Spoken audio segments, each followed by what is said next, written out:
چالو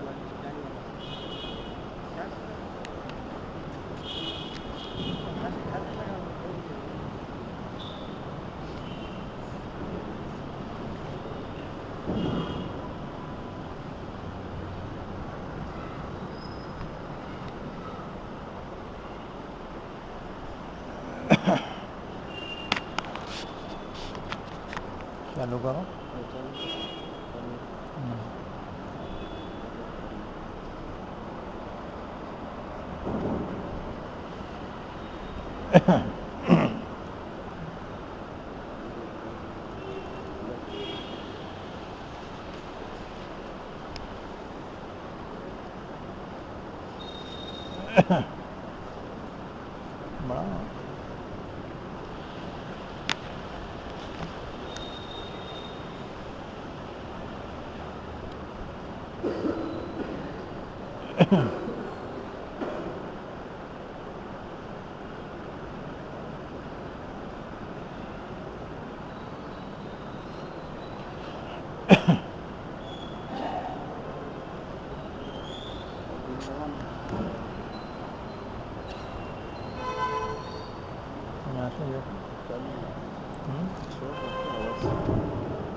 قریب سے نہیں آنا، یہاں سے آنا. کیا فائدہ؟ تھوڑا بڑا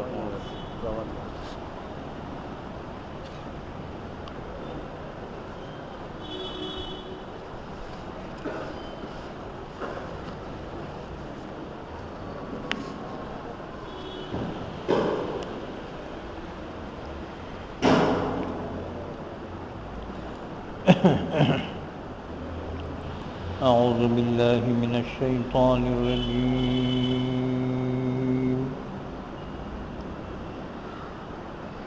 بسم الله الرحمن الرحيم.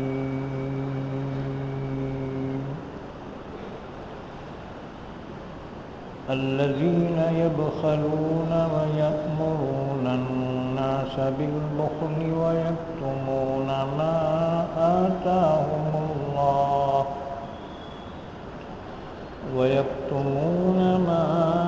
آتاهم الله من فضله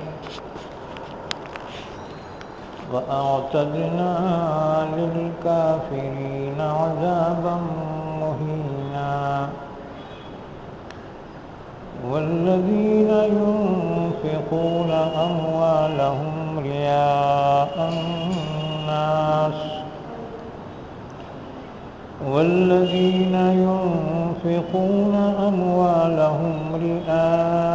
الناس ولا يؤمنون بالله ولا باليوم الآخر ومن يكن الشيطان له قرينا فساء قرينا. وماذا عليهم لو آمنوا بالله واليوم الآخر وأنفقوا مما رزقهم الله وكان الله بهم عليما. إن الله لا يظلم مثقال ذرة وإن تك حسنة يضاعفها ويؤت من لدنه أجرا عظيما. فكيف إذا جئنا من كل أمة بشهيد وجئنا بك على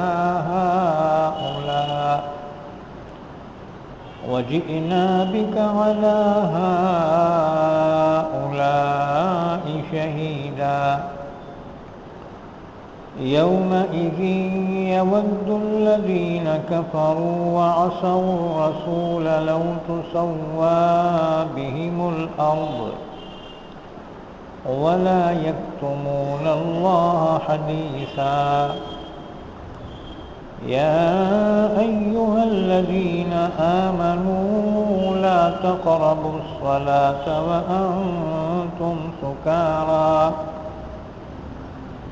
وأنتم سكارى حتى تعلموا ما تقولون ولا جنبا إلا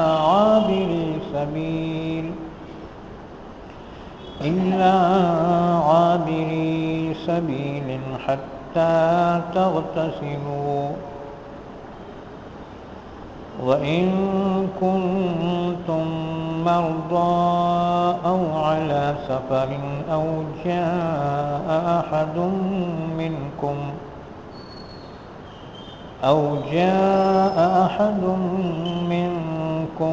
من الغائط أو لامستم النساء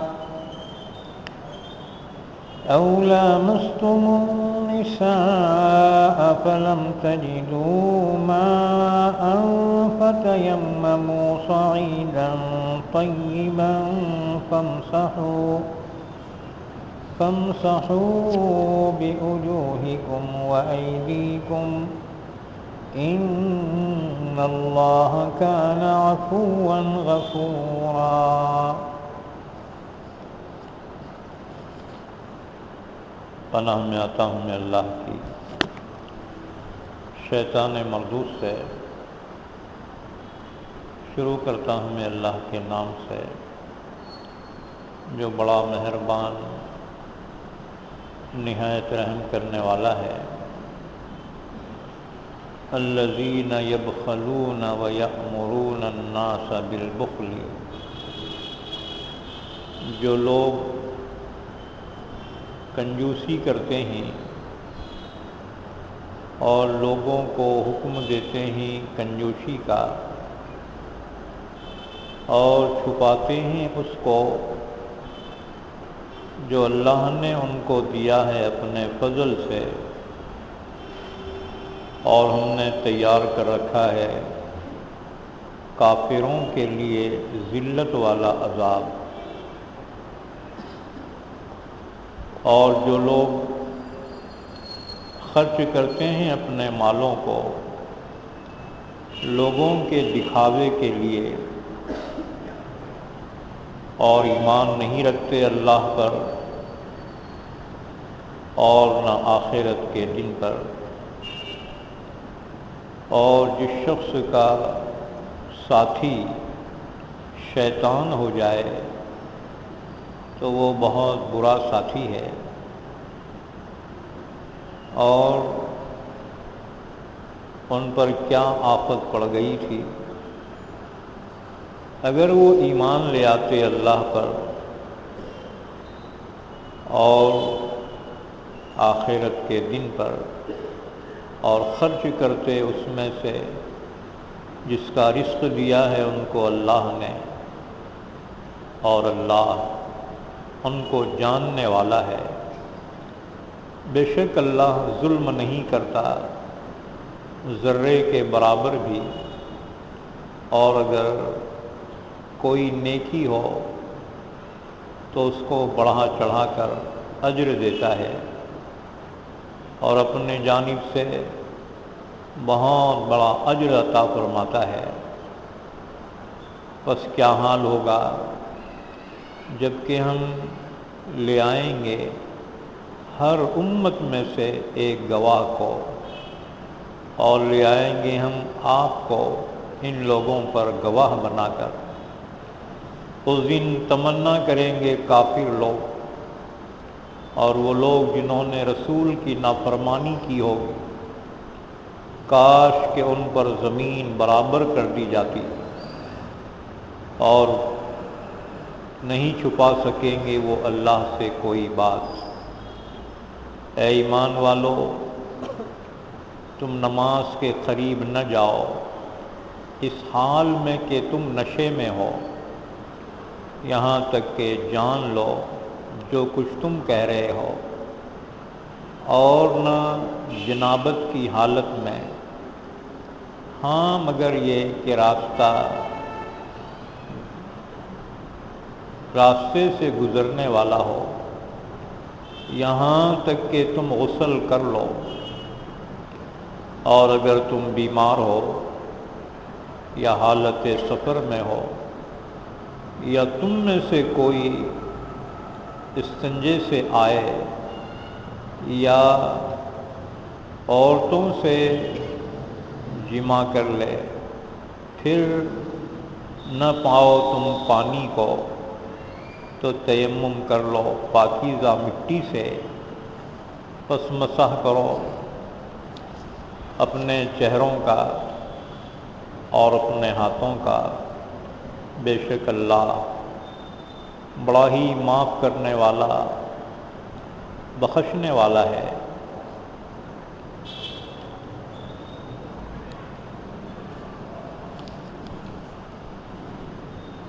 الذین یبخلون ویأمرون الناس بالبخل،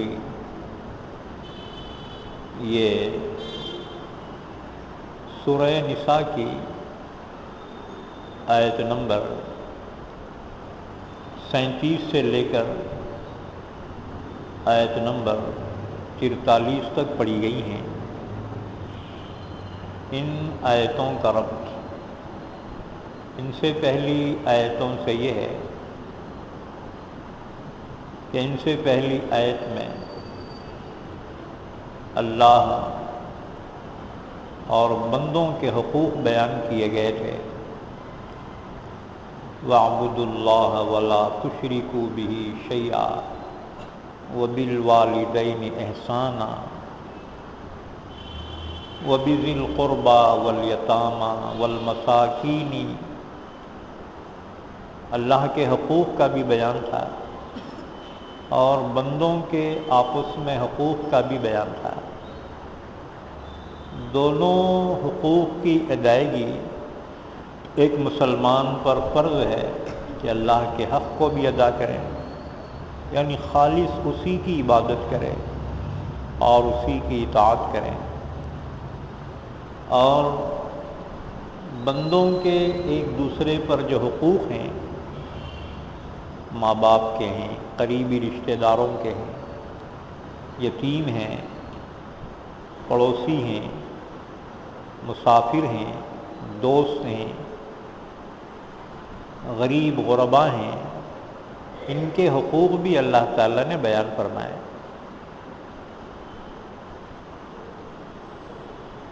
اور اخیر میں فرمایا ان اللہ لا یحب من کان مختالا فخورا، اللہ پسند نہیں کرتا اترانے والے کو، فخر کرنے والے کو۔ اللہ تعالیٰ کو یہ دو چیزیں نہایت ناپسند ہیں، ایک اترانا اور دوسرے غرور اور فخر کرنا۔ ان اللہ لا یحب من کان مختالا فخورا، مختال کے معنی آتے ہیں اترانے والا، مال پر، دولت پر، طاقت پر اترانے والا، اسی طرح سے فخر کرنے والا اللہ تعالیٰ ناپسند فرماتا ہے۔ اس سلسلے میں احادیث مبارکہ میں بھی سخت وعید بیان کی گئی، چنانچہ اس سلسلے میں حدیث نمبر 1 عن ابن مسعود رضی اللہ عنہ انہ قال قال رسول اللہ صلی اللہ علیہ وسلم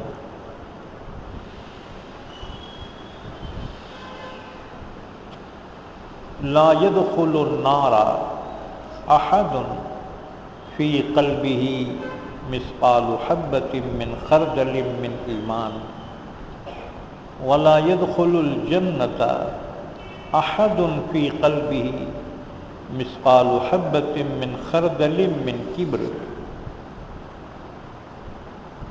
یہ روایت مسلم شریف کی ہے۔ حدیث پاک کا ترجمہ ہے۔ عبداللہ ابن مسعود رضی اللہ تعالیٰ عنہ سے روایت ہے رسول اللہ صلی اللہ علیہ وسلم نے ارشاد فرمایا وہ شخص جہنم میں ہمیشہ نہیں رہے گا کہ جس کے دل میں رائی کے دانے کے برابر بھی ایمان ہو، وہ ہمیشہ جہنم میں نہیں رہے گا، اور جنت میں ایسا کوئی شخص نہیں جا سکے گا جس کے دل میں رائی کے دانے کے برابر تکبر ہو۔ متکبر جنت میں داخل نہیں ہوگا۔ یہ حدیث مسلم شریف میں بیان کی گئی، حدیث نمبر 2۔ حضرت عبداللہ ابن مسعود رضی اللہ تعالیٰ عنہ کی روایت ہے، رسول اللہ صلی اللہ علیہ وسلم نے ارشاد فرمایا جنت میں وہ شخص داخل نہیں ہو سکے گا جس کے دل میں ذرہ برابر بھی تکبر ہو۔ حاضرین میں سے ایک شخص نے عرض کیا یا رسول اللہ صلی اللہ علیہ وسلم، لوگ چاہتے ہیں کہ ان کے کپڑے اچھے ہوں، ان کے جوتے اچھے ہوں، تو کیا یہ بھی تکبر میں داخل ہے؟ رسول اللہ صلی اللہ علیہ وسلم نے فرمایا تکبر نام ہے حق کے رد کرنے کا، حق کو نہ ماننے کا نام تکبر ہے، اور لوگوں کو ذلیل سمجھنا اسے کہیں گے تکبر۔ اور فرمایا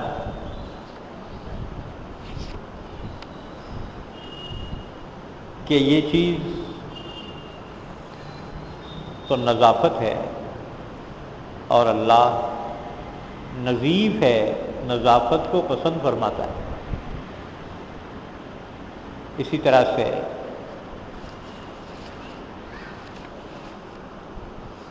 اور ایک حدیث مبارکہ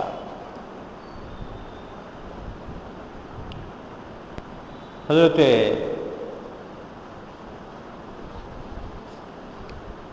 ابو ہریرہ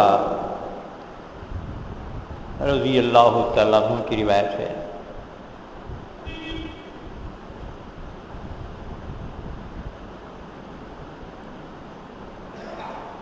جو اللہ کی راہ میں خرچ کرنے نہ کرنے سے متعلق ہے،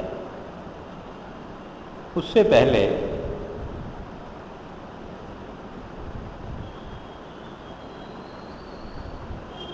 عبداللہ بن مسعود ہی کی حدیث کے اندر تفصیل بیان کی گئی۔ قال ان اللہ جمیل یحب الجمال الکبر بطر الحق وغمط الناس۔ رسول اللہ صلی اللہ علیہ وسلم نے ارشاد فرمایا کہ اللہ جمیل ہے اور حسن و جمال کو پسند فرماتا ہے، کہ بندہ پوش رہے، اللہ کو یہ پسند ہے۔ اور تکبر کہتے ہیں حق بات کو نہ ماننا اور دوسروں کو ذلیل سمجھنا۔ اس کے بعد پھر فرمایا الذین یبخلون ویأمرون الناس بالبخل، جو لوگ خود بھی کنجوشی کرتے ہیں اور دوسروں کو بھی کنجوشی کرنے کی ترغیب دیتے ہیں، یعنی نہ خود اللہ کی راہ میں خرچ کرتے ہیں اور کوئی دوسرا خرچ کر رہا ہے تو اس کو روکتے ہیں، ایسوں کے لیے وعید بیان کی گئی۔ آیت شریفہ کا شان نزول یہ ہے، عبداللہ ابن عباس رضی اللہ تعالیٰ عنہ کی روایت کہ یہ آیت مدینے کے یہودیوں کے بارے میں نازل ہوئی ہے کہ یہ لوگ بہت زیادہ مغرور تھے اور انتہائی درجے کے بخیل تھے، مال خرچ کرنے میں بھی بخل کرتے تھے اور اس علم میں بھی بخل کرتے تھے جو انہیں اپنی کتابوں سے حاصل ہوا تھا، تورات سے، تو وہ بھی دوسروں کو نہیں بتاتے تھے۔ ان کتابوں میں رسول اللہ صلی اللہ علیہ وسلم کی بعثت کی بشارت تھی، جس کو یہودی چھپایا کرتے تھے، اور آپ کی علامت کا ذکر تھا تورات میں، لیکن یہود نے یقین کرنے کے باوجود محض حسد کی وجہ سے آپ صلی اللہ علیہ وسلم کی صفات کا ذکر لوگوں سے نہیں کیا۔ گویا آیت میں دونوں قسم کے بخل سے منع کیا گیا ہے، اور بخل دو قسم کا ہوتا ہے۔ ایک تو مال میں بخل ہوتا ہے کہ اللہ نے دیا ہے تب بھی خرچ نہ کریں اللہ کی راہ میں، اور دوسرے ہیں علم میں بخل کہ حق بات جانتے ہوئے اس کو چھپانا، یہ علم میں بخل ہوا۔ اور دونوں قسم کے بخیلوں کے لیے اللہ نے آیت شریفہ میں عذاب کی وعید سنائی ہے کہ ایسے لوگوں کے لیے جہنم کا ذلیل کرنے والا عذاب دیا جائے گا۔ الذین یبخلون ویأمرون الناس بالبخل، جو لوگ خود بھی کنجوسی کرتے ہیں اور لوگوں کو بھی کنجوسی کرنے کی ترغیب دیتے ہیں۔ وَيَكْتُمُونَ مَا آتَاهُمُ اللَّهُ مِنْ فَضْلِهِ، اور اللہ نے جو ان کو اپنے فضل سے عطا فرمایا ہے یعنی علم، اس کو چھپاتے ہیں۔ وَأَعْتَدْنَا لِلْكَافِرِينَ عَذَابًا مُهِينًا، اور ہم نے تیار کر رکھا ہے ایسے کافروں کے لیے ذلت والا عذاب کہ وہ جہنم کے عذاب میں ذلیل و خوار ہوں گے۔ اس کے بعد سنو حدیث مبارکہ۔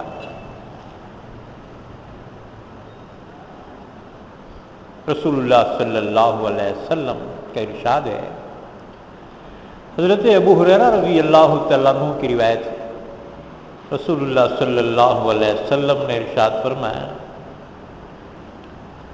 کہ ہر صبح دو فرشتے نازل ہوتے ہیں، ان میں سے ایک یوں دعا کرتا ہے، اے اللہ بھلائی کے راستے میں خرچ کرنے والے کو اچھا عوض عطا فرما،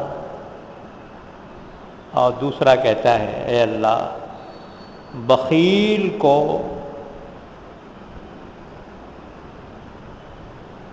تباہی سے ہمکنار کر، بخیل کو برباد کر۔ اسی لیے بخل کرنے والوں کو برکت نہیں ہوتی، سکون بھی نہیں ہوتا، کروڑ پتی ہی کیوں نہ ہو، اسے ذاتی سکون حاصل نہیں ہوتا، ہمیشہ بے چینی میں رہے گا، یا تو جمع کرنے کی بے چینی یا حفاظت کرنے کی بے چینی، آفتیں بلائیں مصیبتوں میں ہمیشہ گھرا ہوا رہتا ہے۔ دوسری حدیث مبارکہ بخاری مسلم کی حدیث ہے، حضرت اسماء بنت ابی بکر رضی اللہ عنہ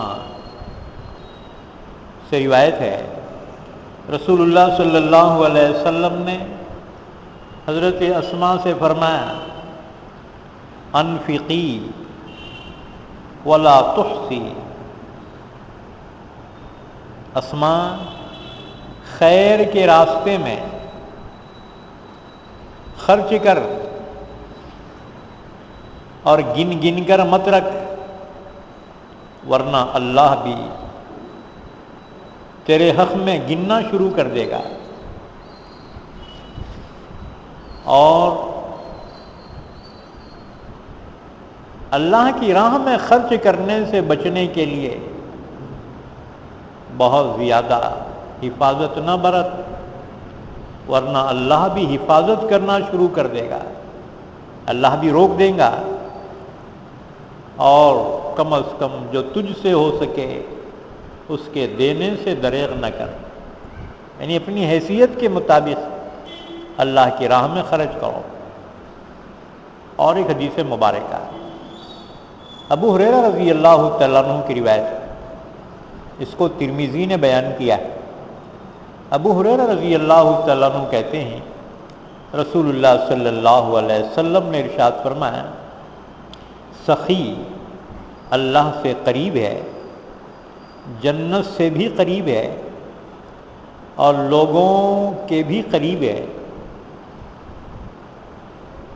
اور جہنم کی آگ سے دور ہے۔ اور بخیل اللہ سے بھی دور ہے، جنت سے بھی دور ہے، اور لوگوں سے بھی دور ہے، اور جہنم کے قریب ہے۔ اور فرمایا جاہل آدمی جو سخاوت کرتا ہو اس کنجوس سے بہتر ہے جو عبادت گزار ہو۔ جاہل کنجوس، جاہل سخی، عبادت گزار بخیل سے بہتر ہے۔ کیا مانے؟ وہ جاہل فرائض ادا کرتا ہے، کوئی تہجد، اشراق، چاشت، اوابین نہیں پڑھتا، لیکن ہے سخی۔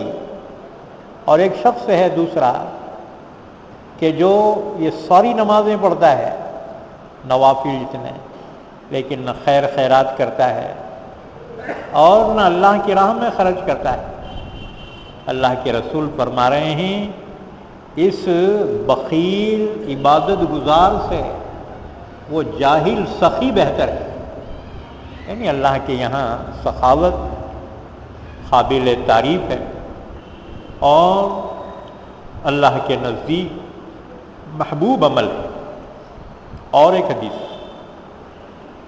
حضرت ابو سعید خدری، یہ حدیث ترمذی نے بیان کی، ابو سعید خدری رضی اللہ تعالیٰ عنہ کی روایت ہے، رسول اللہ صلی اللہ علیہ وسلم نے ارشاد فرمایا دو عادتیں کسی مومن میں جمع نہیں ہو سکتی، بخل اور بد اخلاقی۔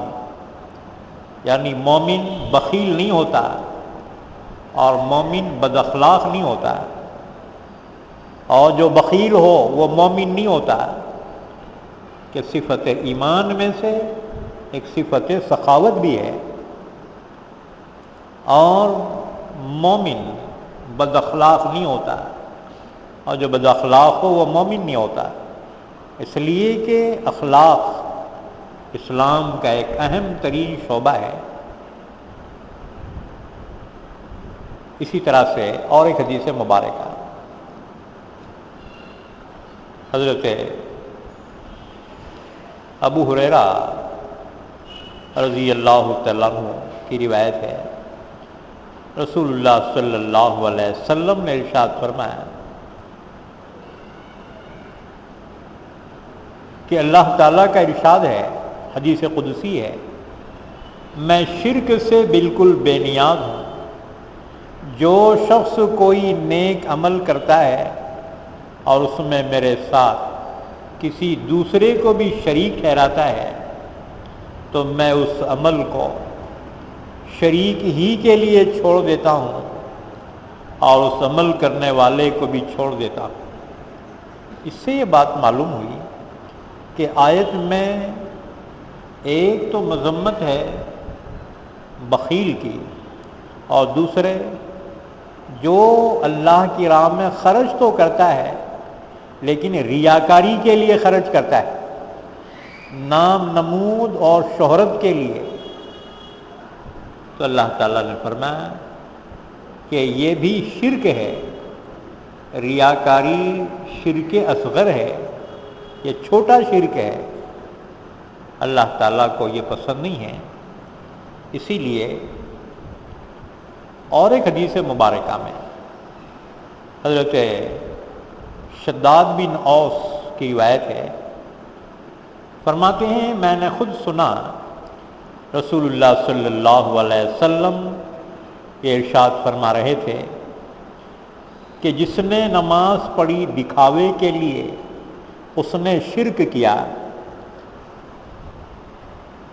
من صلی یرائی فقد اشرک ومن صام یرائی فقد اشرک ومن تصدق یرائی فقد اشرک۔ یہ حدیث مسند احمد میں ہے، امام احمد بن حنبل رحمۃ اللہ علیہ نے بیان کی۔ حدیث پاک کا ترجمہ، رسول اللہ صلی اللہ علیہ وسلم نے ارشاد فرمایا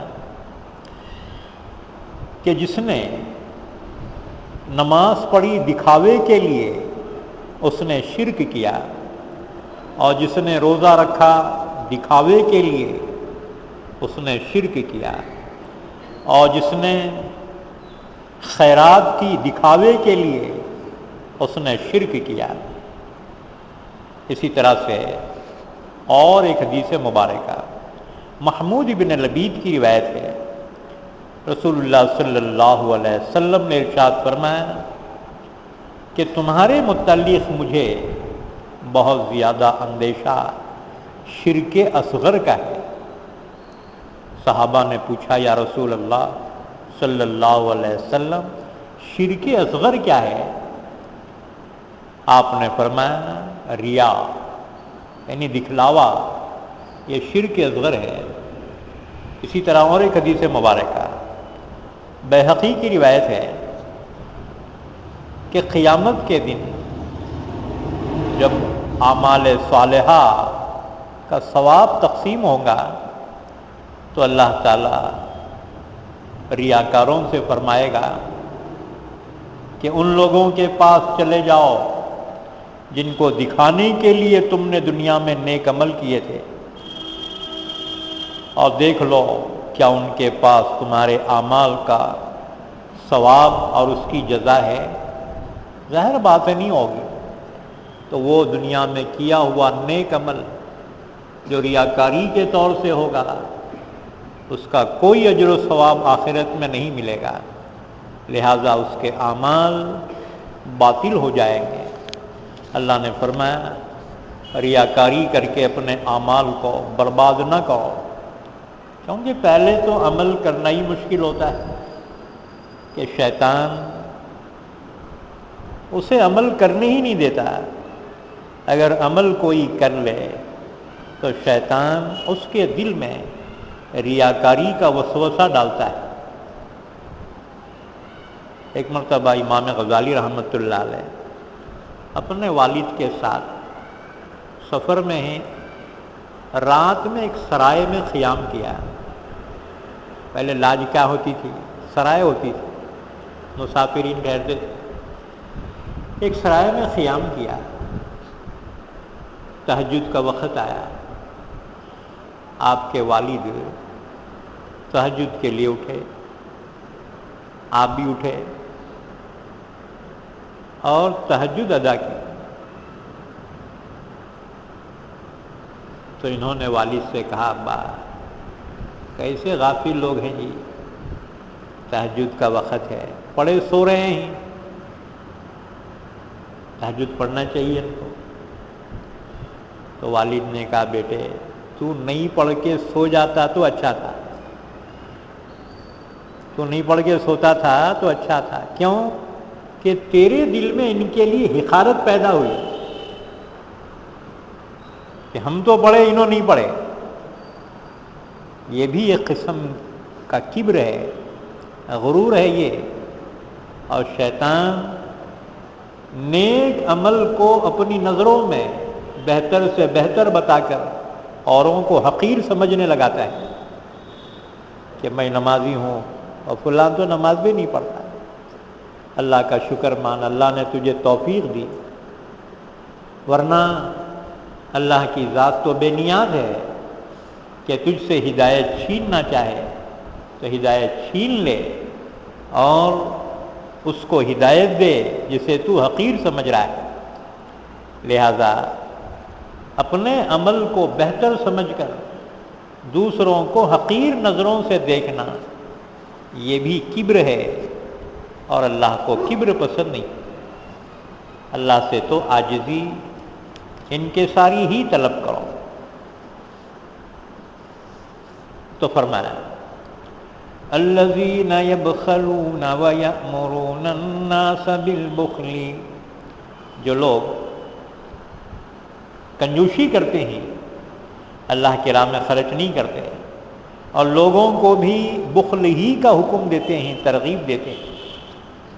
جیسے کہ دوسری جگہ فرمایا أَرَأَيْتَ الَّذِي يُكَذِّبُ بِالدِّينِ فَذَلِكَ الَّذِي يَدْعُ الْيَتِيمَ وَلَا يَحُضُّ عَلَى طَعَامِ الْمِسْكِينِ. آپ نے نہیں دیکھا اس شخص کو جو روز جزا کا انکار کرتا ہے، جھٹلاتا ہے اور یتیموں کو دھکے دے کر نکالتا ہے اور غریبوں کے کھانا کھلانے پر ترغیب نہیں دیتا، خود بھی نہیں کھلاتا اور دوسرے کھلا رہے ہیں تو ان میں رکاوٹ پیدا کرتا ہے. کئی کو کھلا رہے، بہت مستی اگا رہے، ہاں جی مسافر آ جاتے ہیں پریشان حال. اب جو دے رہے ہیں اللہ ان کو اجر و ثواب دیتا ہے، لیکن بعض وہ ہوتے ہیں جو خود بھی نہیں دیتے، دوسروں کو بھی روکتے ہیں. ارے انہوں دھندا بنا لیے ہیں ایسا ہی بول کے جو ہے یہ اپنا پیٹ پال رہے ہیں. نہ، اگر تم نیکی کر سکتے ہو تو نیکی کرو، اور اگر نہیں کر سکتے ہیں تو کسی دوسروں کو نیکی سے روکو مت. نیکی کرانا اس کو روکو مت. کیوں؟ اس لیے کہ سائل کا حق ہے. وَأَمَّا السَّائِلَ فَلَا تَنْهَرْ.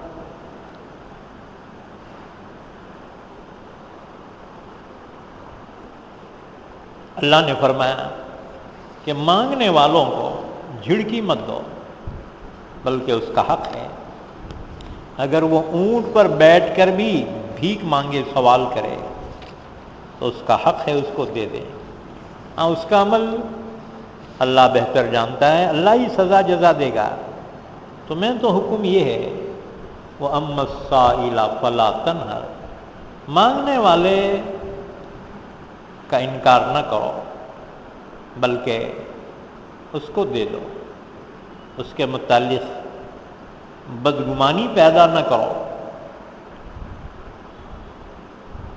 آیت شریفہ کا شان نزول یہ ہے، علامہ بغوی نے لکھا ہے حضرت عبداللہ بن عباس رضی اللہ تعالیٰ عنہ اور ابن زید کی روایت ہے کہ یہ آیت شریفہ یہودیوں کے متعلق نازل ہوئی ہے، خاص طور سے کردم بن زید یہودی، حیی بن اخطب اور رفاعہ بن زید بن ثابت اور اسامہ بن حبیب اور نافع بن اب نافع اور بجری بن عمر، یہ لوگ یہودی انصاریوں کے پاس ان سے گھل مل جاتے تھے اور ان کو اللہ کی راہ میں خرچ کرنے سے روکتے تھے، کیونکہ انصار مدینہ مہاجرین پہ خرچ کرتے تھے. تو یہ یہودی ان کو روکتے تھے کہ تم ان پر کیوں خرچ کرتے ہو، اور کہتے تھے اگر تم اس طرح سے خرچ کرو گے تو ہمیں اندیشہ ہے کہیں تم مفلس نہ ہو جاؤ، کنگال نہ ہو جاؤ، تم کو نہیں معلوم آئندہ کیا ہوگا. لہذا ایسوں پہ تم خرچ نہ کرو. اللہ نے اس پر آیت شریفہ نازل فرمائی کہ جو لوگ خود بھی بخیلی کرتے ہیں اور دوسروں کو بھی بخیلی کرنے کا حکم دیتے ہیں، ایسوں کے لیے جہنم ٹھکانہ ہے۔ اسی طرح سے دوسرا شان نزول یہ ہے، سعید ابن جبیر کی روایت ہے کہ بخل سے مراد آیت میں علم کو چھپانا ہے۔ اب بہت سے مصلحتاً حق بات ظاہر نہیں کرتے، کیوں؟ حق بولیں گے تو دوسرے دن امامت سے چھٹی ہو جاتی، یا دوسرے دن مدرسے سے چھٹی ہو جاتی، مطلب اپنے کیا کرنے کا ہے، جو کریں گا انہیں بھریں گا، وہ تو بھریں گا، لیکن تجھے علم کے چھپانے پر من جانب اللہ سزا ملے گی۔ حق بات کو بیان کرو، اور دیکھو حق بات کڑوی ہوتی ہے، لیکن حق بات کو چھپانے پر اللہ نے وعید بیان کی، وَيَكْتُمُونَ مَا آتَاهُمُ اللَّهُ مِن فَضْلِهِ، اللہ نے جو اپنے فضل سے ان کو علم عطا کیا یا مال دیا اس کو چھپاتے ہیں۔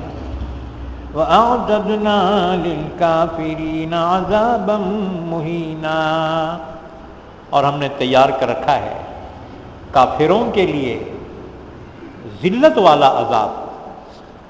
اس سے معلوم ہوا کہ جہنم کا عذاب دراصل کافروں ہی کے لیے ہے، کہ ان کے لیے ذلیل کرنے والا عذاب ہے، کہ اللہ کے ساتھ انہوں نے کفر کیا تھا، لہذا وہ ذلیل ہوں گے۔ ایمان والوں کے لیے جو گنہگار ہیں ان کے لیے بھی جہنم کا عذاب بیان کیا گیا ہے، لیکن وہاں عذاب مہینہ نہیں فرمایا، بلکہ ان کے لیے عذاب جو ہوگا ان کے گناہوں کے زنگ کو دھلنے کے لیے ہوگا، کہ ان کے گناہوں کا زنگ دور ہو جائے اور وہ پاک ہو جائیں، اس کے بعد پھر جنت میں داخل کیے جائیں گے۔ تو یہاں کافروں کے لیے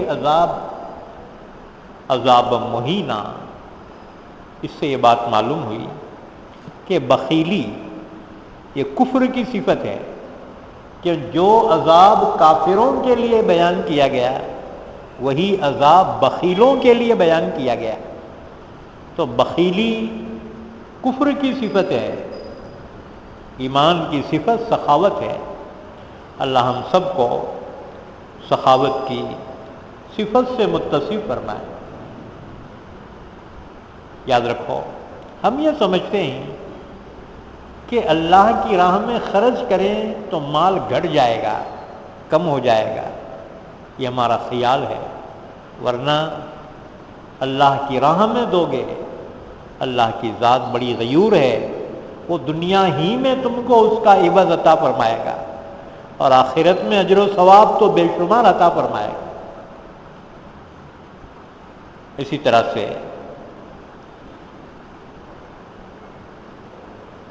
رسول اللہ صلی اللہ علیہ وسلم نے فرمایا، ابو بکر صدیق کی روایت ہے، رسول اللہ صلی اللہ علیہ وسلم نے فرمایا، جنت میں داخل نہ ہوگا مکار،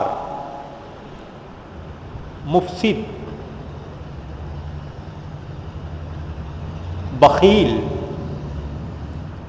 اور احسان جتلانے والا۔ یہ چار آدمیوں کے لیے اللہ کے نبی نے فرمایا یہ جنت میں داخل نہیں ہوں گے۔ ایک تو مکار، مکر کرنے والا، کہ دل میں تو دشمنی ہے اور ظاہر میں بڑی میٹھی میٹھی باتیں کرتا ہے، مصابے بھی کر رہا، گلے بھی مل رہا، اور جا کے پھر بغاوت بھی کر رہا، غیبتیں بھی کر رہا ہے۔ مکار جنت میں داخل نہیں ہوگا۔ اسی طرح سے مفسد، فتنہ فساد مچانے والا، لگو بجھو کرنے والا، ادھر سے ادھر، ادھر سے ادھر، ایک دوسرے کے دلوں میں برائیاں پیدا کرنے والا، اللہ کے نبی نے فرمایا وہ جنت میں داخل نہیں ہوگا۔ یہاں ایک بات اور سمجھو کہ گھروں میں عام طور سے جو فتنہ فساد ہوتا ہے اس کی وجہ یہی ہوتی کہ ایک کی دوسرے سے لگایا، ہاں جی، شوہر آتے ہی اس کے بہنوں کی، اس کی اماں کی شکایت پوری جو ہے شوہر سے کر دی۔ اچھا، اگر اماں بہنیں پہلے ملی تو پھر اس کی بیوی کی شکایت اس سے کر دی۔ اس کے بعد دل میں ظاہر بات ہے کہ گرہ پڑ جاتی ہے، اور یہی بنیاد بنتی ہے فتنہ فساد کی۔ اسی لیے ایک مرتبہ اللہ کے نبی صلی اللہ علیہ وسلم نے صحابہ کو نصیحت کی، فرمایا کہ دیکھو میرے سامنے میرے کسی صحابی کے متعلق تم کوئی برائی بیان مت کرو۔ میں یہ چاہتا ہوں کہ صحابہ کے سامنے اس حالت میں آؤں کہ میرا دل ان کی طرف سے صاف ہو۔ اگر کوئی شکایت کر دیا تو دل میں اس کے بارے میں انسان کو کوئی اچھے جذبات نہیں ہوتے، پھر وہ غلط سوچنے لگتا ہے۔ تو رسول اللہ صلی اللہ علیہ وسلم نے فرمایا کہ میرے کسی صحابی کے بارے میں مجھ سے کوئی تم شکایت نہ کرو۔ میں یہ چاہتا ہوں کہ اپنے صحابہ کے سامنے اس حال میں آؤں کہ ان کے متعلق میرے دل میں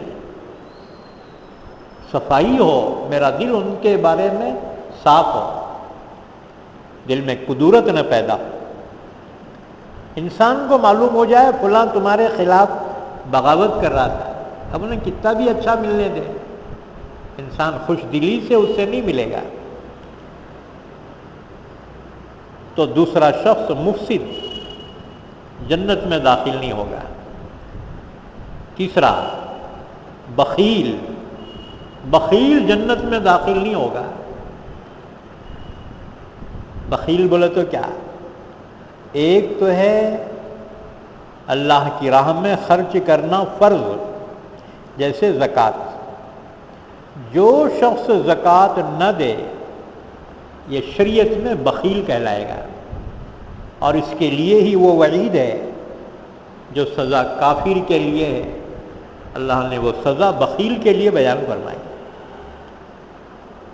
اور ایک خرچ کرنا ہے نفل، کوئی فرض نہیں ہے، تو اس کی وعید اتنی شدید نہیں ہے۔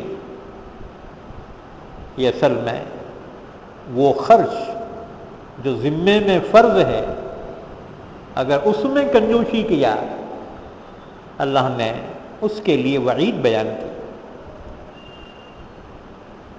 اسی طرح سے نمبر 4، احسان جتانے والا، کسی کی ضرورت میں کام آیا، ضرورت کو پورا کیا، بعد میں پھر احسان جتا رہا ہے، کیوں میاں وہ دینا بھول گیا کیا؟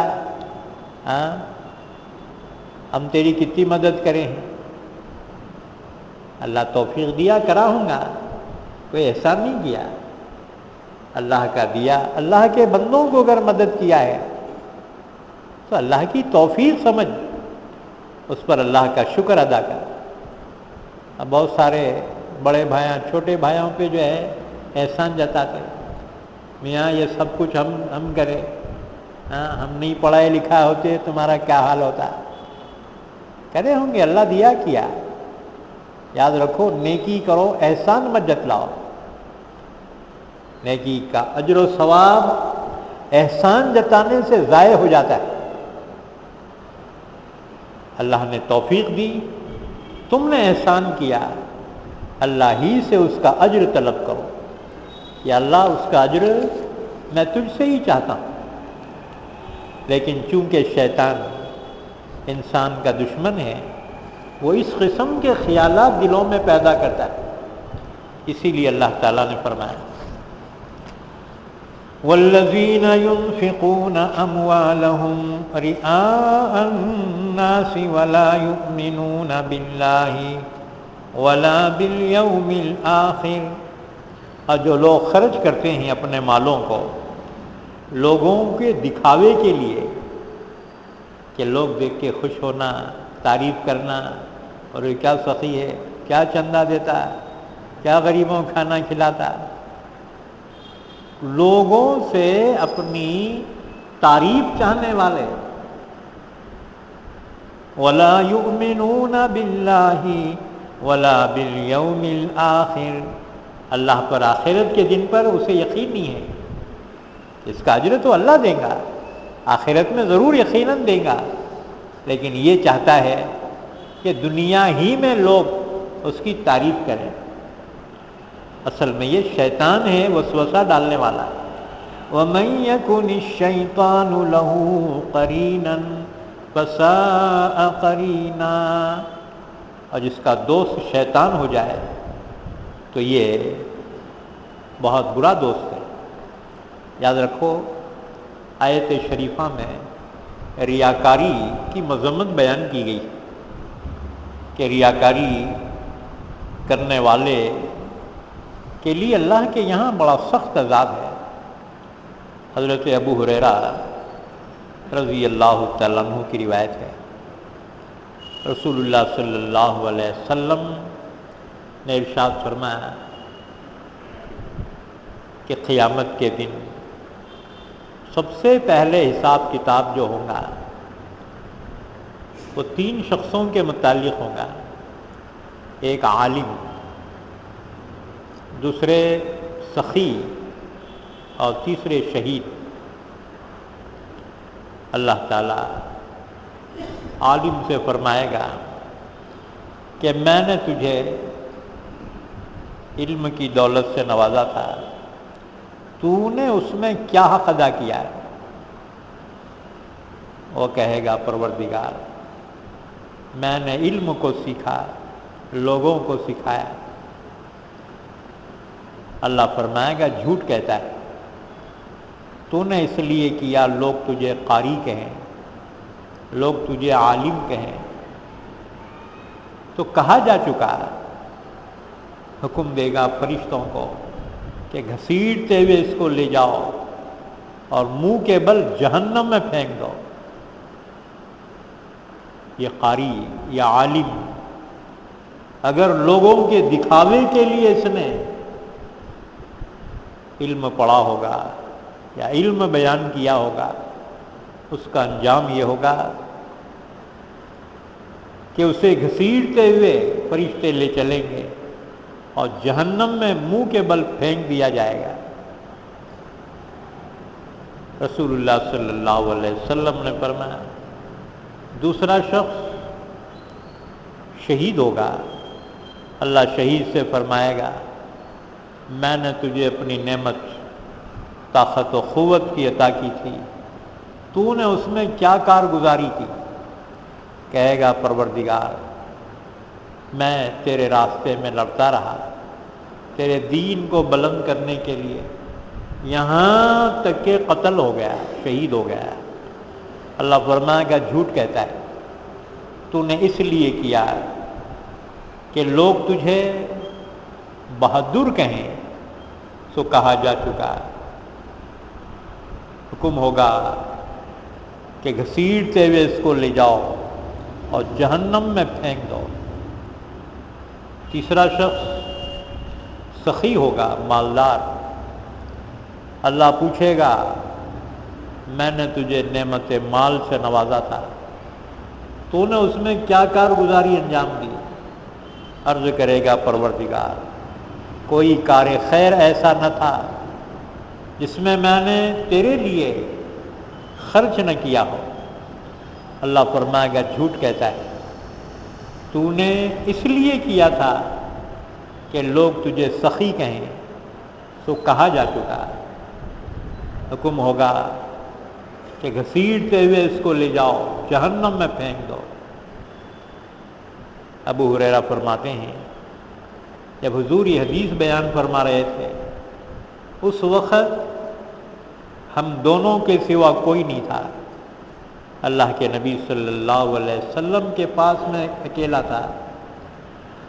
یہ حدیث بیان کرنے کے بعد اللہ کے نبی نے میرے زانوں پہ ہاتھ مارا اور فرمایا ابو ہریرہ انہی لوگوں سے جہنم سلگائی جائے گی، یعنی جہنم کا اناگریشن انہی لوگوں سے ہوگا۔ کون لوگ ہیں یہ؟ عالم ہیں، شہید ہیں، سخی ہیں، دینی اعتبار سے 3 سب سے بڑے شعبے ہیں، لیکن نیت خالص نہ ہونے کی وجہ سے بجائے جنت کے جہنم رسید کیے جائیں گے۔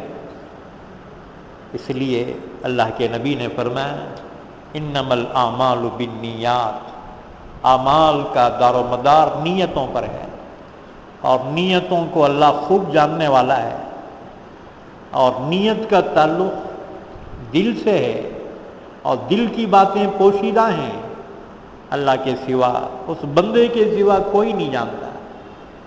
لوگ تو اس کے عمل کو دیکھ کر اس کی تعریف کرتے ہیں، لیکن اللہ ہی بہتر جانتا ہے اس کا عمل اللہ کے نزدیک قابل قدر ہے یا نہیں ہے۔ ہر شخص اپنی نیت کو بھی ٹٹولے کہ میری نیت اس عمل سے واسطے اللہ کے لیے ہے یا کسی اور کے لیے میں کر رہا ہوں۔ اللہ کے لیے اگر ہے اللہ کا شکر ادا کرے، اور کسی اور کے لیے ہے اللہ سے توبہ کرے۔ تو فرمایا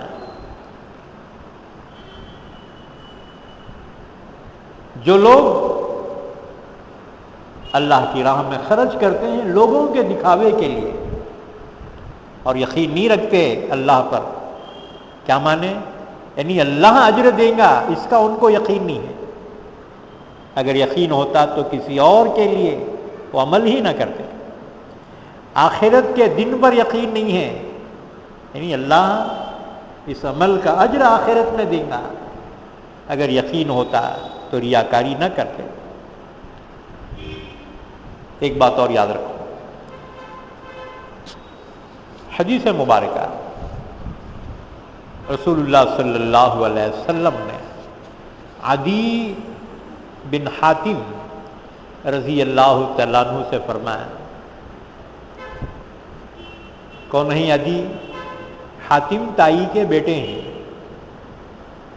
حاتم تائی تو ایمان نہیں لایا، لیکن اس کے بیٹے بیٹی ایمان لائے۔ حاتم تائی کے بیٹے عدی ایمان لائے، صحابی رسول ہیں، اور حاتم تائی کی بیٹی صفانہ ایمان لائی، صحابیہ ہیں۔ تو اللہ نے حاتم تائی کی اولاد کو ایمان سے نوازا اور صحابہ میں شمار ہوتے ہیں۔ تو رسول اللہ صلی اللہ علیہ وسلم نے عدی سے فرمایا کہ تیرے باپ نے اپنی سخاوت سے جو چاہا تھا وہ اسے مل گیا، یعنی دنیا میں شہرت چاہی تھی اسے شہرت مل گئی، آخرت میں کوئی حصہ نہیں۔ اسی طرح سے دوسری حدیث، رسول اللہ صلی اللہ علیہ وسلم سے سوال ہوتا ہے، یا رسول اللہ صلی اللہ علیہ وسلم، عبداللہ ابن جدعان بڑا سخی آدمی تھا دور جاہلیت میں، اسلام سے پہلے عرب میں بڑا سخی گزرا ہے عبداللہ ابن جدعان۔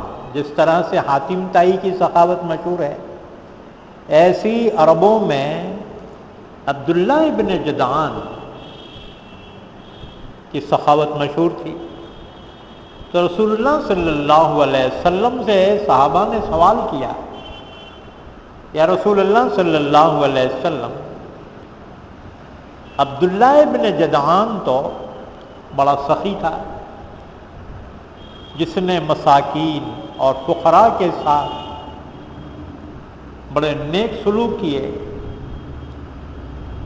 اور خدا کے نام پر بہت سے غلاموں کو آزاد کیا۔ یا رسول اللہ، کیا عبداللہ ابن جدعان کو اس کی اس نیکی کا نفع نہیں ملے گا؟ یعنی اس کا اجر و ثواب اس کو نہیں ملے گا؟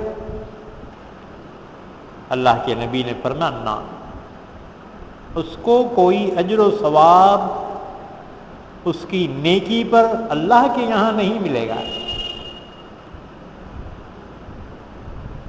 پھر فرمایا اس لیے کہ اس نے تو عمر بھر میں ایک دن بھی یہ نہ کہا کہ خدایا میرے گناہ کو قیامت کے دن معاف فرما دے۔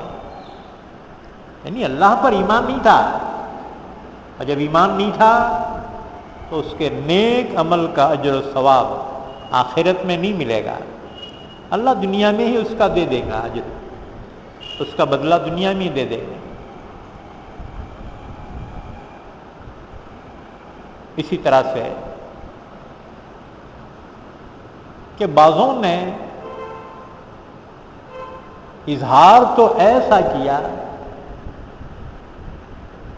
توحید کی طرح سے، لیکن دل سے ایمان نہیں لائے۔ رسول اللہ صلی اللہ علیہ وسلم نے ان کے اشعار کو پسند فرمایا، لیکن چونکہ وہ ایمان والے نہیں تھے اس لیے ان کے حق میں فرمایا کہ وہ لوگ جنت میں داخل نہیں ہوں گے، اس لیے کہ ایمان نہیں تھا۔ تو اللہ تعالیٰ نے فرمایا وَمَن يَكُنِ الشَّيْطَانُ لَهُ قَرِينًا فَسَاءَ قَرِينًا، یہ سب شیطانی وساوس کی وجہ سے انسان برے عمل کرتا ہے یا ریاکاری اور بخل کرتا ہے شیطان کے وساوس کی وجہ سے، تو جس کا دوست شیطان بن جائے وہ بہت برا ساتھی ہے، بہت برا دوست ہے۔ اس کے بعد اللہ تعالیٰ نے فرمایا وَمَاذَا عَلَيْهِمْ لَوْ آمَنُوا بِاللَّهِ وَالْيَوْمِ الْآخِرِ وَأَنفَقُوا مِمَّا رَزَقَهُمُ اللَّهُ وَكَانَ اللَّهُ بِهِمْ عَلِيمًا۔ ان لوگوں کا کیا بگڑ جاتا ہے کہ ایمان لاتے اللہ پر، آخرت کے دن پر، اور اللہ کی راہ میں خرچ کرتے، اور جو خرچ کر رہے ہیں اللہ ہی کا دیا ہوا ہے۔ اگر یہ ایمان لاتے، نیک عمل کرتے، اللہ کی راہ میں خرچ کرتے تو ان کا کیا بگڑ جاتا، کیا مصیبت ان پر آ جاتی؟ لیکن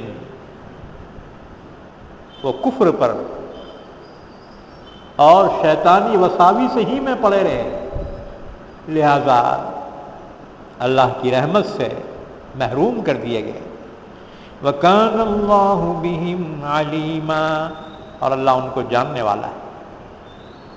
اس کے بعد پھر فرمایا اللہ کسی بندے پر ظلم نہیں کرتا، یعنی جس قدر اس نے جرم کیا ہے اسی قدر اللہ اس کو سزا دیتا ہے، کسی بے گناہ کو اللہ سزا نہیں دیتا ہے، کیونکہ اللہ ظالم نہیں ہے، بلکہ اللہ تو اتنا مہربان ہے، اگر بندہ کوئی نیکی کرے اللہ اس کا اجر و ثواب بہت بڑا چڑھا کر اس کو عطا فرماتا ہے، ایک نیکی کا ثواب 10 گنے بڑھا کر عطا فرماتا ہے۔ اور 700 گنے تک بڑھا کر اللہ عطا فرماتا ہے۔ من جاء بالحسنۃ فلہ عشر امثالھا، 1 کے 10۔ دوسرے کا فرمایا الذین ينفقون اموالهم فی سبیل اللہ کمثل حبۃ انبتت 7 سنابل فی کل سنبلۃ 100 حبۃ واللہ یضاعف لمن یشاء۔ اللہ کی راہ میں جو خرچ کرتے ہیں اخلاص سے، اس کی مثال ایسی ہے جیسے ایک دانہ گیہوں کا زمین میں بویا گیا،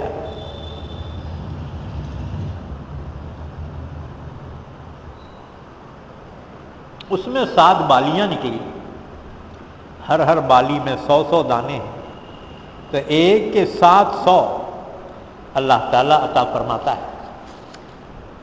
اور یہ قطعی اور آخری نہیں ہے، واللہ یضاعف لمن یشاء، اللہ مزید بڑھا، جس قدر بھی بڑھا کر دینا چاہے اللہ تعالیٰ عطا فرمائے گا، اس کے کوئی حد اور حساب نہیں ہے، اللہ بے انتہا اجر عطا فرماتا ہے۔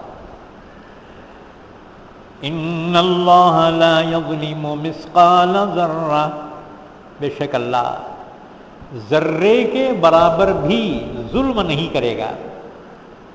ذرہ بولے تو کیا؟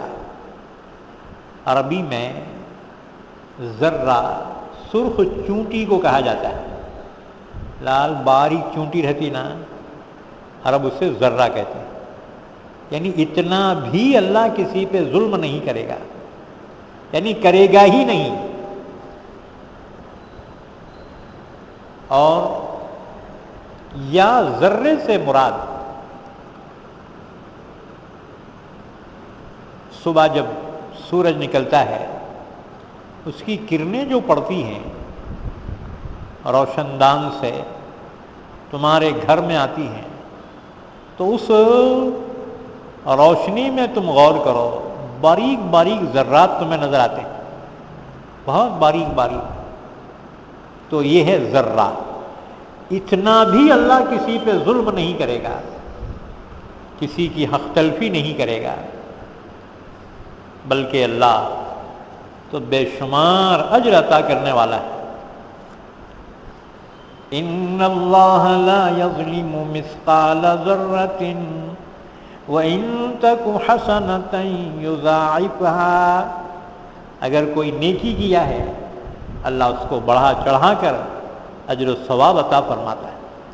حدیث مبارکہ میں رسول اللہ صلی اللہ علیہ وسلم نے فرمایا، جب بندہ صدقہ دیتا ہے اللہ اس کو اپنے داہنے ہاتھ سے قبول فرماتا ہے اور اس کی پرورش کرتا ہے، جیسے تم کسی بکری کے بچے کی پرورش کرتے ہو اور اس کو بڑا کرتے ہو،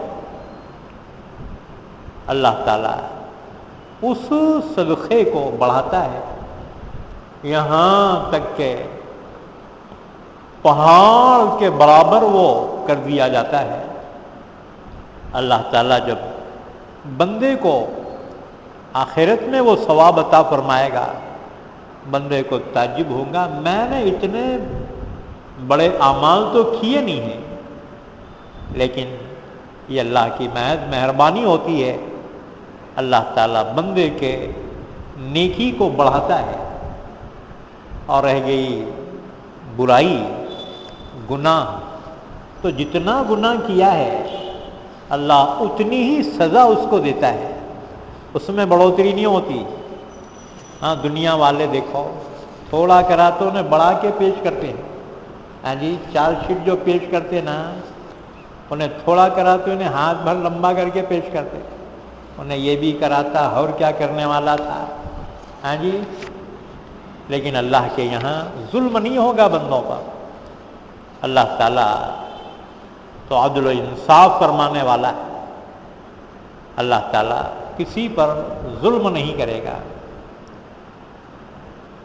حضرت انس رضی اللہ تعالیٰ عنہ کی روایت، رسول اللہ صلی اللہ علیہ وسلم نے ارشاد فرمایا، مومن کی کسی نیکی کو کم نہیں کیا جائے گا، یعنی اس کے اجر کو کم نہیں کیا جائے گا، دنیا میں اس کے عوض رزق ملے گا اور آخرت میں بھی اس کی اچھی جزا ملے گی۔ اس لیے دنیا میں تم جو نیک کام کرتے ہو اللہ تعالیٰ اس کا اجر تمہیں رزق کی شکل میں دیتا ہے، تمہارے رزق میں برکت ہوتی ہے، اور آخرت میں اللہ مزید اجر عطا فرمائے گا جنت کی نعمتوں کی شکل میں، اور کافر کی نیکی کا بدلہ اس کو رزق کی شکل میں دنیا میں دے دیا جاتا ہے، آخرت میں اس کی نیکی کا کوئی اجر و ثواب نہیں دیا جاتا۔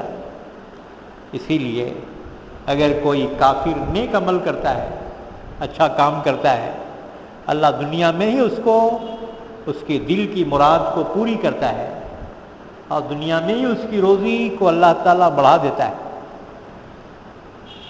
یہ روایت مسلم شریف کی ہے، اور امام احمد ابن حنبل رحمۃ اللہ علیہ نے اپنی مسند میں بھی اس کو بیان کیا ہے۔ حدیث نمبر 2، ابو سعید خدری رضی اللہ تعالیٰ عنہ کی روایت، رسول اللہ صلی اللہ علیہ وسلم نے ارشاد فرمایا، جب مومن دوزخ سے نجات پا کر مامون ہو جائیں گے، یعنی اب کلیئر ہو جائیں گے، تو اپنے ان بھائیوں کے متعلق جو دوزخ میں داخل کر دیے گئے ہیں اپنے رب سے اتنا سخت جھگڑا کریں گے، یہ ایمان والے اپنے ان بھائیوں کے بارے میں جو دوزخ میں ہیں، یعنی ایمان والے، ان کے بارے میں یہ اللہ سے سخت جھگڑا کریں گے، اتنا سخت جھگڑا تم میں سے کوئی اپنے حق کے متعلق کسی سے نہیں کرتا ہے۔ اپنے گنہگار بھائیوں جو جہنمی ہیں ان کے حق میں یہ ایمان والے اللہ سے جھگڑا کریں گے، عرض کریں گے پروردگار وہ ہمارے ساتھ نمازیں بھی پڑھتے تھے، روزے رکھتے تھے، حج کرتے تھے، اللہ فرمائے گا جاؤ اور جس کو تم پہچانتے ہو اسے دوزخ سے نکال لاؤ۔ مومن جا کر، مومن بولے تو مسلمان، مومن بولے تو ایک برادری سمجھ رہے ہوں گے، کیا مومنہ جاتے جنت میں، ہم نہیں جاتے کیا؟ مومن بولے تو ایمان والا، ہاں جی، مسلمان۔ تو اللہ فرمائے گا جاؤ، جن کو تم پہچانتے ہو ان کو جہنم سے نکال کر لے آؤ۔ اب یہ ایمان والے جا کر چہروں سے پہچان لیں گے، کیونکہ چہروں کو آگ نے نہیں کھایا ہوگا، کسی کے نصف پنڈلی تک آگ نے جلایا ہوگا، کسی کے ٹخنوں تک۔ یہ لوگ جا کر ان کو نکال لائیں گے اور پھر عرض کریں گے پروردگار تو نے جن کو نکالنے کا حکم دیا تھا ہم نے ان کو نکال لیا۔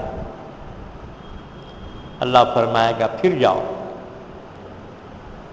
اور جس کے دل میں دینار کے برابر ایمان ہو اس کو بھی نکال لو۔ دینار بولے تو اپنے 2 روپے کا بندہ رہتا نہیں، اتنا لمبا چوڑا، یعنی اتنا بھی اگر ایمان کسی کے دل میں ہوگا اس کو بھی نکال کر لاؤ۔ چنانچہ یہ لوگ پھر جائیں گے جہنم سے، ایسے لوگوں کو نکال کر لائیں گے جن کے دل میں دینار کے برابر ایمان ہوگا۔ تم بولیں گے انگار میں گئے تو انہوں کیوں نہیں جل رہے؟ ہاں جی، دنیا میں دیکھو نہ کوئی آگ میں جل رہا، اسے نکالنے گئے تو نکالنے والا بھی جلتا، آگ نہیں لگتی۔ پھر انہوں جا رہے اندر، جا کے نکال کے لا رہے، تو ان کو آگ کیوں نہیں لگ رہی؟ یاد رکھو، اللہ نے جس کو نجات دی ہوگی جہنم سے، وہ جہنم پروف بن جائے گا. جیسے واٹر پروف ہوتا نا، پانی نہیں لگتا، فائر پروف ہوتا، آگ نہیں پکڑتی اس کو، ایسی اللہ جس ایمان والے کو نجات دے گا تو وہ جہنم پروف ہو جائے گے، جہنم کی آگ ان کو نہیں چھوئے گی. یہ بات سمجھنا. بہرحال یہ جائیں گے، اور جن کے دل میں ایک دینار کے برابر بھی ایمان ہوگا اس کو نکال کر لائیں. اللہ پھر فرمائے گا اور جاؤ، جس کے دل میں نصف دینار کے برابر بھی ایمان ہو اسے بھی نکال کر لاؤ. پھر جائیں گے، جس کے دل میں اس سے بھی کم ایمان ہوگا، یعنی آدھے دینار کے اتنا، اسے بھی یہ نکال کر لائیں گے. یہاں تک کہ اللہ فرمائے گا اب جاؤ، اور جس کے دل میں ذرے کے برابر بھی ایمان ہو اسے بھی نکال کر لاؤ. چنانچہ یہ جائیں گے اور تعمیل کریں گے، اور جس کے دل میں ذرے کے برابر بھی ایمان ہوگا اسے بھی نکال کر لائیں گے. راوی کہتے ہیں اگر کوئی اس بات کو سچ نہیں مانتا تو قرآن کی یہ آیت پڑھ لے، ان اللہ لا یظلم مثقال ذرۃ وان تک حسنۃ یضاعفها ویؤت من لدنہ اجرا عظیما. اللہ کسی بندے پر ذرے کے برابر بھی ظلم نہیں کرے گا، لہذا جس کے دل میں ذرہ برابر بھی ایمان ہوگا اللہ اسے جہنم سے نکالے گا.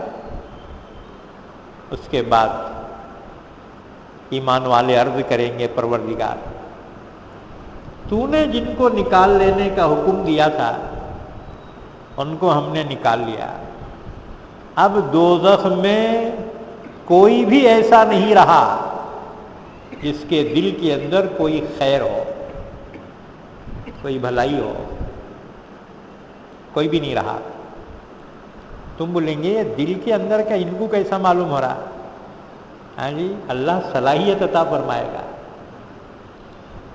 وہاں کے احوال کو یہاں دنیا کے احوال پر قیاس مت کرنا، ہاں تو دل کی چیز نہیں پہچان سکتے. اللہ تو فرما رہا ہے جس کے دل میں ایک دینار بھر ایمان ہے اسے بھی لاؤ، نصف دینار ہے اسے بھی لاؤ، ذرے کے برابر ایمان ہے اسے بھی لاؤ. تو دل کی چیز معلوم کیسا ہو رہی ان کو؟ اللہ اس دن وہ صلاحیت پیدا فرمائے. بہرحال عرض کریں گے پروردگار جن کو نکال لینے کا تو نے ہمیں حکم دیا تھا ان کو تو نکالا ہے، اب دوزخ میں کوئی بھی ایسا نہیں رہا جس کے دل کے اندر کوئی خیر ہو، کوئی ایمان ہو. اللہ فرمائے گا ملائکہ سفارش کر چکے، انبیاء سفارش کر چکے، مومن سفارش کر چکے، اب ارحم الراحمین باقی ہے. اللہ فرمائے گا اب ارحم الراحمین باقی ہے، یعنی اب میں نکالوں گا اپنی مہربانی سے اپنے گنہگار بندوں کو جہنم سے. رسول اللہ صلی اللہ علیہ وسلم نے ارشاد فرمایا پھر اللہ دوزخ کے اندر سے ایک مٹھی بھر یا دو مٹھی بھر ایسے لوگوں کو نکال لے گا جنہوں نے اللہ کے لیے کبھی کوئی نیکی نہ کی ہوگی اور جل کر کوئلہ ہو گئے ہوں گے. اب اللہ کی مٹھی بولے تو اس میں دو تین آتے ہیں، ہاں اللہ چاہے تو 2-4 لاکھ آ سکتے، ہاں جی، قرآن پاک میں اللہ نے بیان فرمایا قیامت کا دن جب ہوگا تو اللہ تعالیٰ یہ آسمانوں کو اپنے ہاتھ میں لپیٹ دے گا. اللہ وہ ہاتھ کیسا ہوگا؟ آسمانہ جب اتنے وسیع ہیں تو اللہ تعالیٰ کا ہاتھ کیسا ہوگا؟ اللہ ہی بہتر جانتا ہے. تو اللہ ایک مٹھی یا دو مٹھی جہنم سے ایسے لوگوں کو نکالے گا جنہوں نے کبھی اللہ کے لیے کوئی نیکی نہ کی ہو، اور جو جہنم میں جل کر کوئلہ بن چکے ہوں گے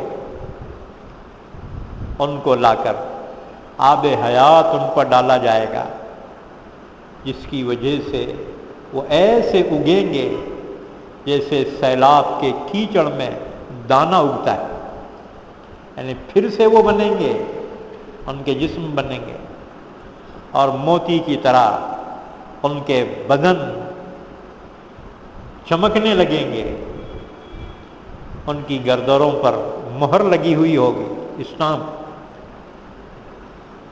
کہ اتقاء من اللہ، یہ اللہ کے آزاد کردہ بندے ہیں. یہ اللہ تعالیٰ نے ان کو اسپیشل جہنم کے قید خانے سے آزاد کیا ہے.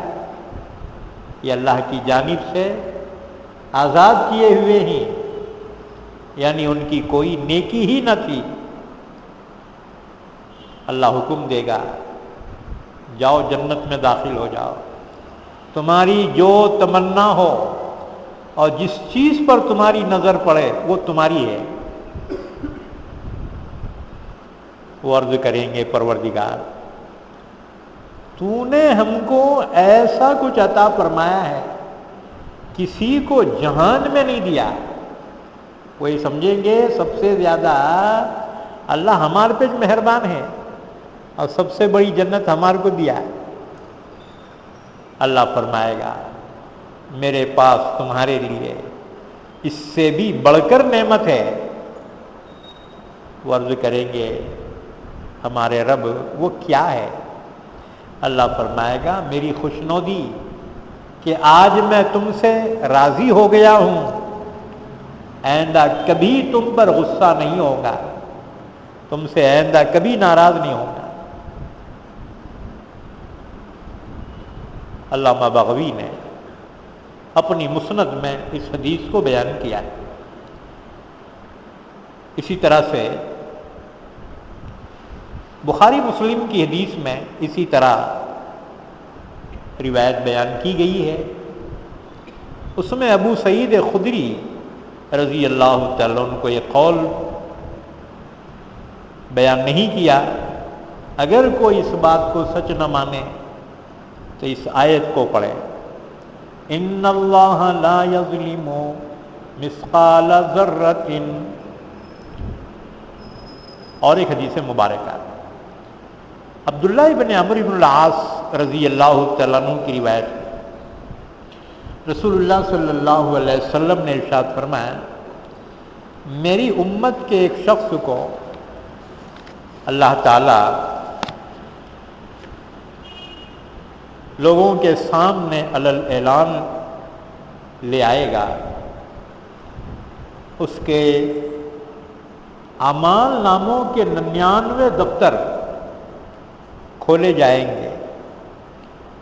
ہر دفتر اتنا لمبا ہوگا جتنے دور نظر پہنچتی، اور اللہ فرمائے گا کیا تجھے اس میں سے کسی چیز کا انکار ہے؟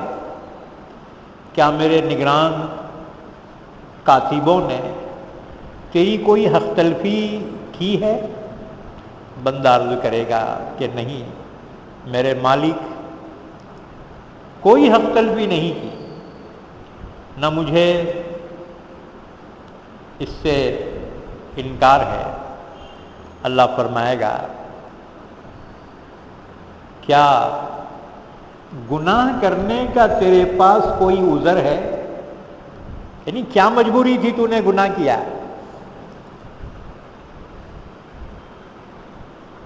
یا تیری کوئی نیکی ہے جو لکھنے سے رہ گئی ہو؟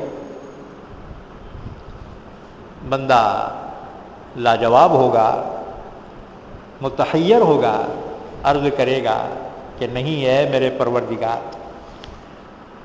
اللہ فرمائے گا کیوں نہیں؟ تیری ایک نیکی ہمارے پاس ہے، تجھ پر آج ظلم نہ ہوگا۔ اس کے بعد ایک چھوٹا سا پرچہ نکالا جائے گا جس میں لکھا ہوا ہوگا اشہد ان لا الہ الا اللہ وان محمدا عبدہ ورسولہ، کلمہ لکھا ہوا ہوگا۔ اللہ فرمائے گا کہ وزن کے وقت تو موجود رہنا۔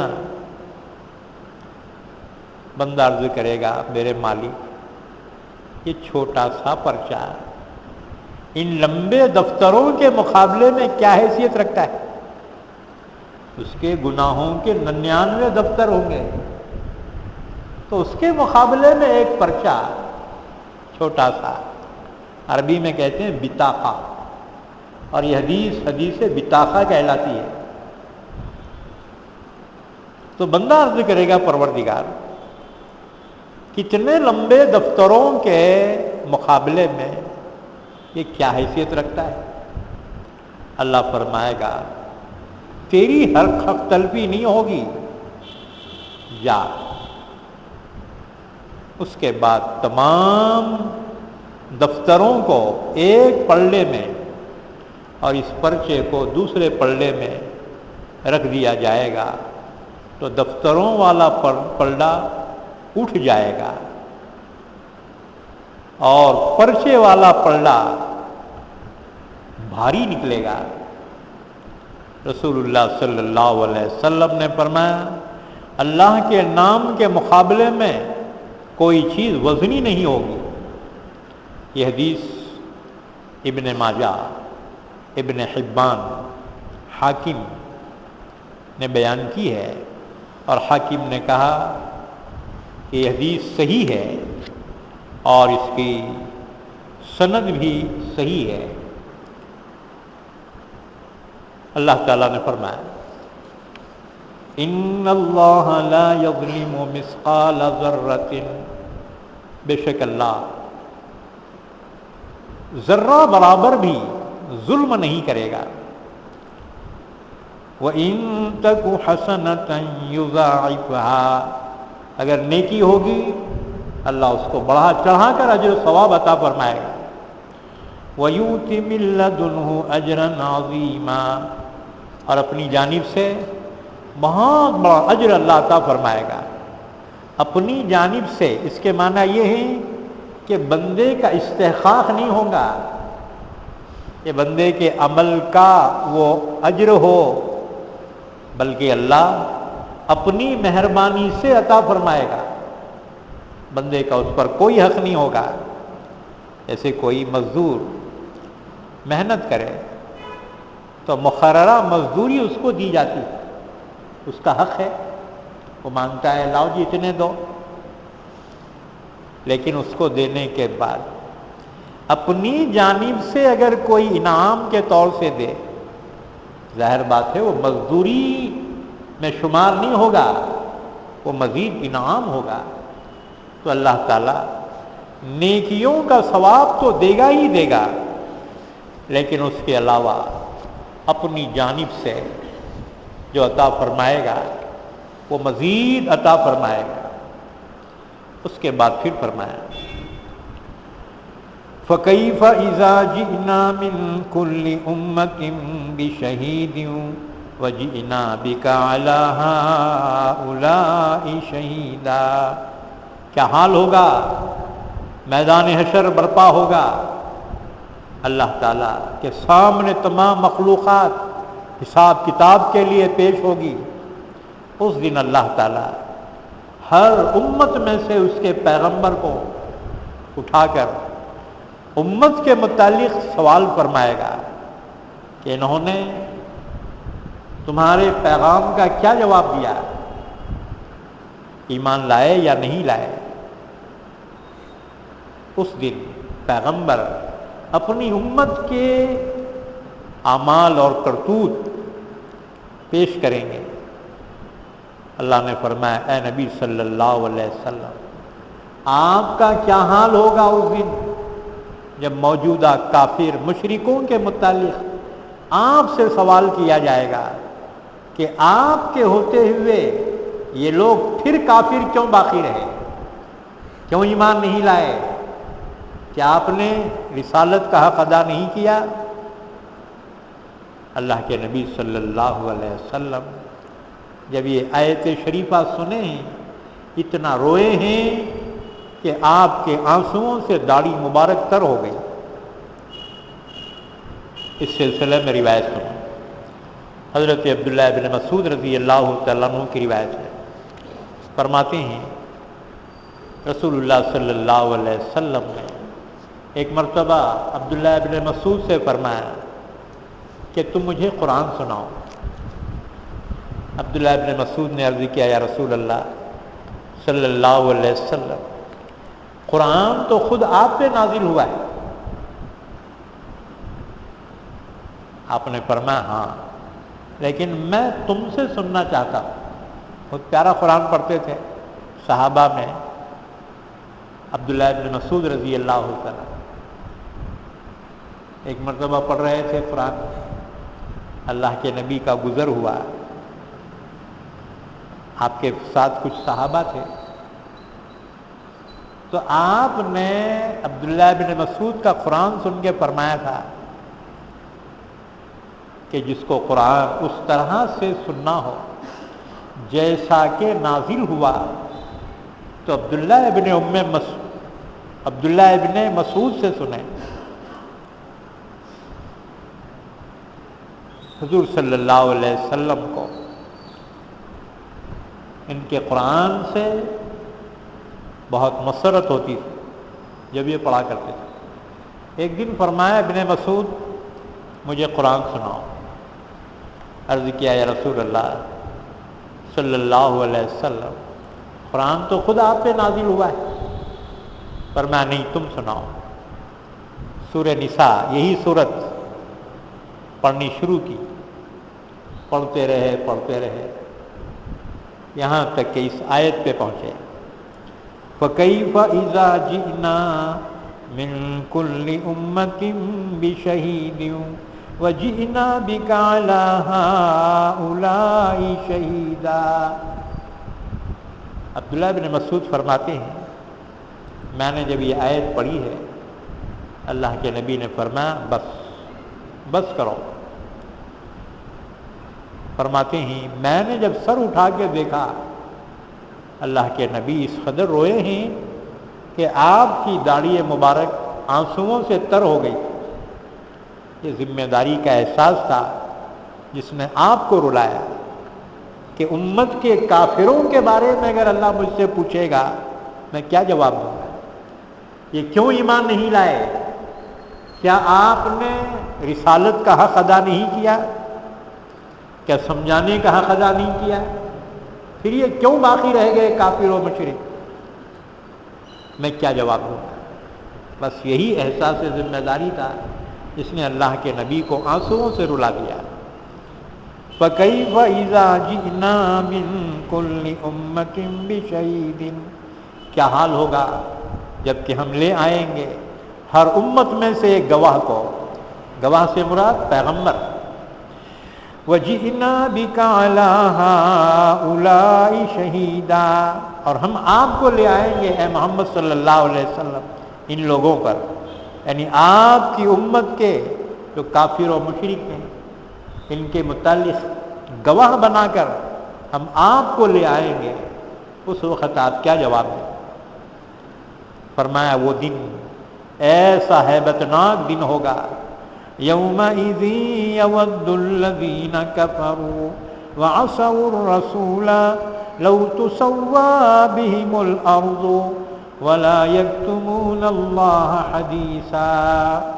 اس دن کافر تمنا کریں گے اور رسول کے نافرمان تمنا کریں گے کاش کہ ہم پر زمین برابر کر دی جاتی، یعنی ہمارا حشر نہ ہوتا اور ہم سے سوال جواب نہ ہوتا۔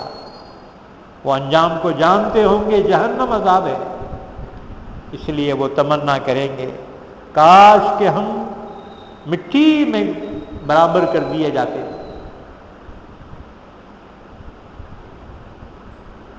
لیکن ان کی تمنا پوری نہیں ہوگی اور ان کو جواب دینا ہی ہوگا اور ان کو سزا بھگتنی ہوگی۔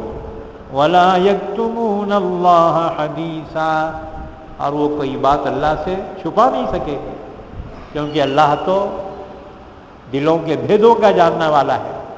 وَهُوَ يَعْلَمُ مَا فِي الصُّدُورِ، وہ تو دلوں کے بھیدوں کا جاننے والا ہے۔ دنیا میں تو چال بازی کرتے رہے منافقین، کفر کو دل میں چھپائے رکھے، لیکن اللہ کے یہاں ہر چیز اوپن ہو جائے گی۔ اللہ نے فرمایا یوم تبلی السرائر، اس دن بھید ظاہر کر دیے جائیں گے۔ ولا یکتمون اللہ حدیثا، اللہ سے کوئی بات چھپا نہیں سکے۔ اللہ سے دعا ہے اللہ ہم سب کو قرآن پاک سمجھنے کی، عمل کرنے کی توفیق عطا فرمائے۔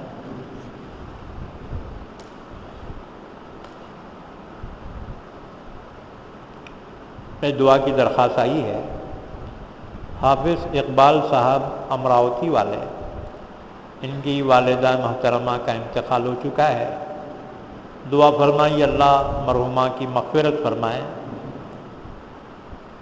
اور پسماندگان کو صبر جمیل عطا فرمائے۔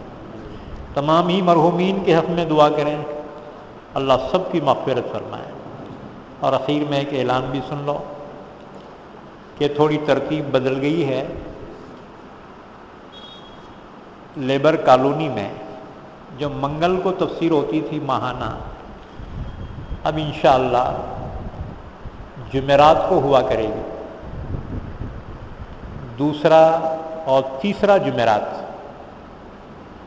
لیبر کالونی میں تفسیر ہوا کرے گی، اور انشاءاللہ اگلے مہینے سے پہلا جمعرات مہینے کا مسجد عابدین نئی آبادی میں تفسیر شروع ہونے جا رہی ہے، اور آخری جمعرات ماہانہ تفسیر غنیم پورے میں ہوتی ہے، وہ جمعرات ہی کو ہوا کرے گی۔ منگل کے دن اب ناندیڑ میں کوئی تفسیر نہیں ہوگی، منگل کا دن ہم نے اب پربھنی والوں کو دیا ہے، ذرا وقت اور دن کی تبدیلی عمل میں آئی ہے، تو اس کو نوٹ کر لیں کہ آنے والی جمعرات دوسری جمعرات ہے نا مہینے کی، انشاءاللہ لیبر کالونی میں تفسیر ہوگی، اس کے بعد تیسرے جمعرات کو بھی لیبر کالونی میں تفسیر ہوگی، اور آخری جمعرات غنیم پورے میں ماہانہ ہمیشہ کی طرح سے تفسیر ہوگی۔